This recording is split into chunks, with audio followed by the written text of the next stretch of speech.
Karibu sana wapenzi wa michezo. Nyota wawili wa Simba SC, Jonathan Soa na Alassane Kante, wamekutana na adhabu kali ya kufungiwa michezo mitano kila mmoja, pamoja na kutozwa faini ya shilingi milioni 1. Adhabu hiyo imetangazwa na Bodi ya Ligi Kuu Tanzania TPLB baada ya kubaini ukiukwaji wa kanuni uliojitokeza katika mchezo wa Ligi Kuu dhidi ya Azam FC, tukio lililovuta hisia kubwa miongoni mwa wadau wa soka. Kwa mujibu wa uamuzi huo, Soa ameadhibiwa kwa kosa la kumpiga kiwiko mchezaji Himid Mao, huku Kante akipewa adhabu kwa kumpiga teke kwa makusudi Faisal Salum wa Azam FC.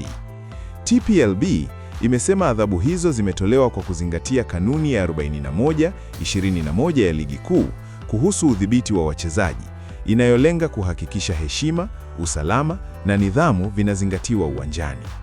Adhabu hizi zinatolewa ili kutuma ujumbe wazi kwamba vitendo vya ukiukwaji wa sheria za mpira wa miguu havikubaliki na vitachukuliwa kwa uzito unaostahili, ilieleza taarifa ya Bodi ya Ligi Kuu.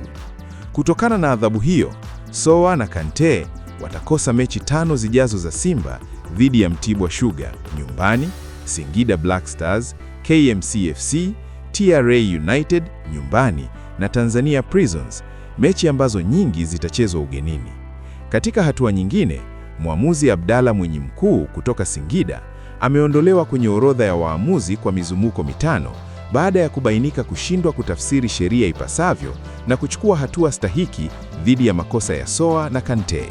Hatua hiyo imechukuliwa kwa mujibu wa kanuni ya 42(1)(1)(6) ya Ligi Kuu kuhusu udhibiti wa waamuzi, ikisisitiza wajibu wa waamuzi kusimamia haki na nidhamu katika mechi zote za ligi.